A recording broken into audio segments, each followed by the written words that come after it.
प्रशासन के सदस्यों की तरफ से डॉक्टर्स को परेशान किया जा रहा है और सुप्रीम कोर्ट की तरफ से पूछा गया कि आप नाम बताइए कौन कौन है वहां पर जो परेशान कर रहे हैं, ऐसी कुछ जानकारी मिल रही है क्या?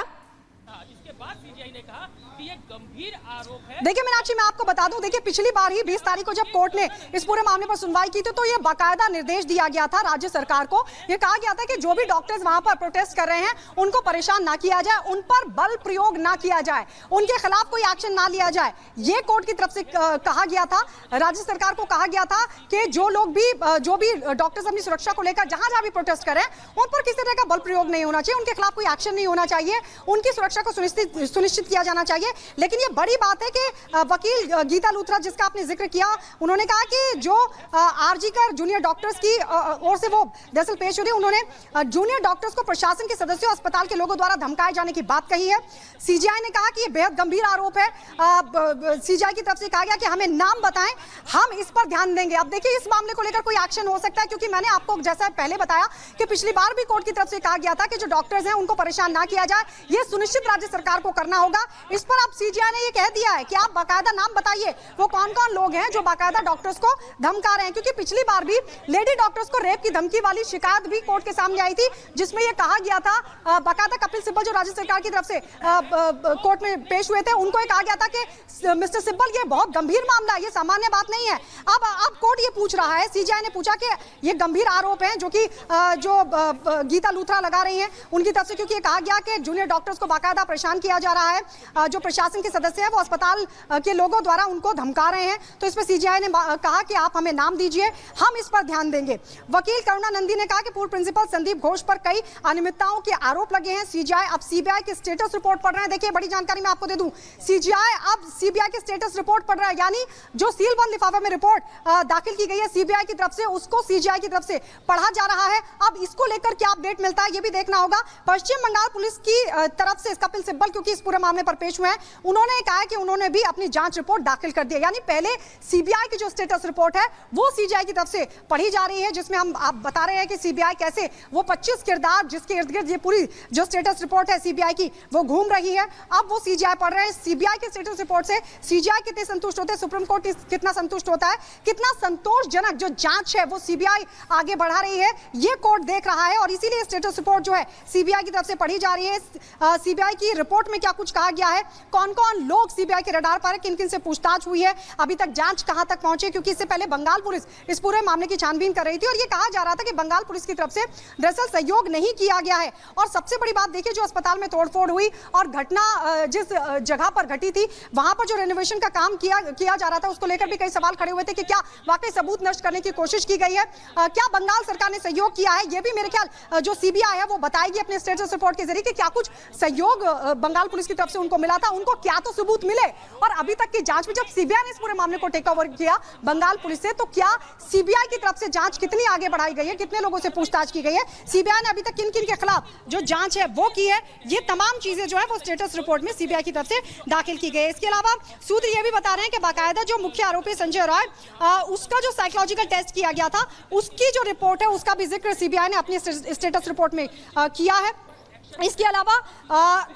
कपिल सिब्बल की तरफ से भी कोर्ट को ये जानकारी दे दी गई है, ये बता दिया गया है कि हमने भी अपनी जो जांच रिपोर्ट है वो दाखिल कर दी। देखिए 9:30 बजे रिपब्लिक भारत ने बता दिया था कि सीबीआई ने भी अपनी स्टेटस रिपोर्ट जो है वो कोर्ट को दे दी है सीलबंद लिफाफे में। इसके अलावा राज्य सरकार की तरफ से भी जो स्टेटस जो अभी तक की जो जांच रिपोर्ट है, जो तोड़फोड़ मामले में सवाल कोर्ट की तरफ से पूछे गए थे कि राज्य सरकार क्या कर रही थी, बंगाल पुलिस क्या कर रही थी, क्योंकि ये कहा गया था कि जब भीड़ अंदर दाखिल हुई तोड़फोड़ के लिए तो बंगाल पुलिस वहां से भाग गई थी, कोई बंगाल पुलिस का अधिकारी वहां पर, कर्मचारी वहां पर मौजूद नहीं था। तो ये तमाम चीजें जो कोर्ट की तरफ से इसको बहुत गंभीर मसला बताया गया था, ये पूछा गया था कि हम समझ नहीं पा रहे हैं कि आखिरकार ऐसे कैसे हो गया, बंगाल पुलिस उस वक्त क्या कर रही थी। इसको लेकर राज्य सरकार को अपना जवाब दाखिल करना था कोर्ट में, ये बताना था। अब कोर्ट में क्या कुछ राज्य सरकार की तरफ से कहा गया है ये भी देखना होगा। लेकिन फिलहाल कुल मिलाकर की जो सीजीआई है वो अभी सीबीआई की स्टेटस रिपोर्ट पढ़ रहे हैं कि क्या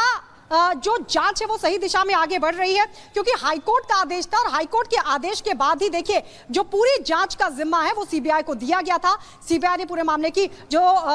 जांच थी वो टेक ओवर करी थी बंगाल पुलिस से 14 तारीख को। 14 तारीख को आप देखिए इसको लेकर गंभीर चिंता सुप्रीम कोर्ट की तरफ से भी 20 तारीख को जाहिर की गई थी, जब 14 तारीख को सीबीआई इस पूरे मामले को टेक ओवर करती है बंगाल पुलिस से और फिर अस्पताल में तोड़फोड़ हो जाती है। ये गंभीर मसला सुप्रीम कोर्ट ने माना था और इस पूरे मामले को लेकर भी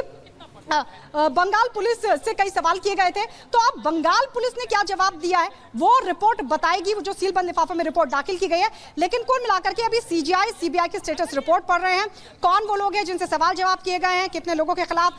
जो एफआईआर है वो दर्ज की गई है, इसके अलावा कौन कौन अभी आने वाले वक्त में सीबीआई के रडार पर होंगे, किसको क्लीन चिट दी गई है, किसको क्लीन चिट नहीं दी गई है, ये तमाम चीजें हैं जो सीबीआई ने अपनी स्टेटस रिपोर्ट में दाखिल की है। और शायद ये भी सामने आएगा कि आखिरकार क्या वाकई अभी जांच में बंगाल पुलिस का सहयोग मिल रहा है, क्योंकि देखिए जो प्राथमिक जांच थी वो बंगाल पुलिस की तरफ से ही की गई थी और उसके बाद जो जिम्मा था वो सीबीआई के पास पहुंचा था जांच का। तो उससे पहले की जो जांच है वो कहां तक पहुंची थी, उसके आगे क्या कोई प्रोग्रेस हो पाई है जांच में, सीबीआई को कौन से लीड्स मिले वो भी देखना होगा, वो भी सीबीआई ने इस रिपोर्ट में जिक्र किया है। तो ये तमाम चीजें हैं जो सीबीआई की तरफ से इस रिपोर्ट के जरिए सीजीआई के सामने रखा गया है, क्योंकि पूरा मामला सुप्रीम कोर्ट ने बहुत ही गंभीर माना और ये कहा कि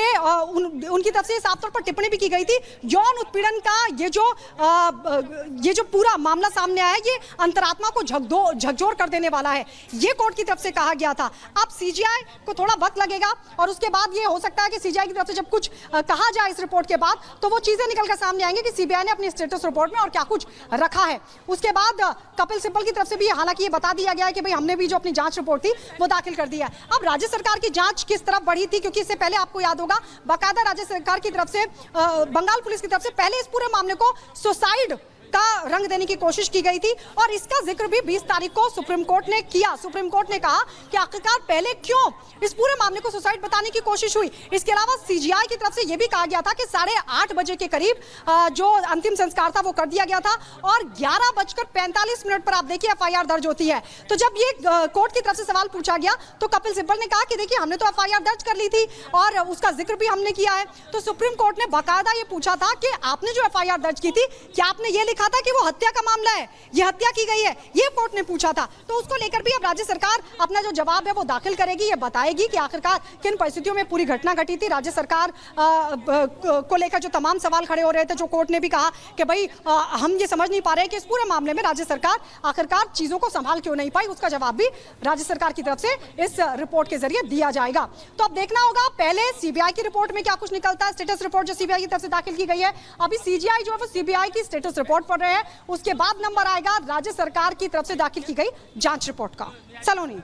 बिल्कुल, लेकिन एक बात और जो यहाँ पे क्योंकि स्वतः संज्ञान लिया गया था गायत्री कोर्ट के द्वारा और ऐसे में सीजीआई की उस स्टेटस रिपोर्ट में क्या है जिसे कोर्ट के द्वारा तलब किया गया था सीबीआई की उस स्टेटस रिपोर्ट में, और उसी के साथ राज्य सरकार द्वारा क्या कुछ जवाब दिया गया इस पर भी नजर रहेगी। लेकिन आज जिस तरीके से कोर्ट को ये बताया गया है कि जो डॉक्टर हड़ताल कर रहे हैं उन्हें भी धमकाया जा रहा है, तो ये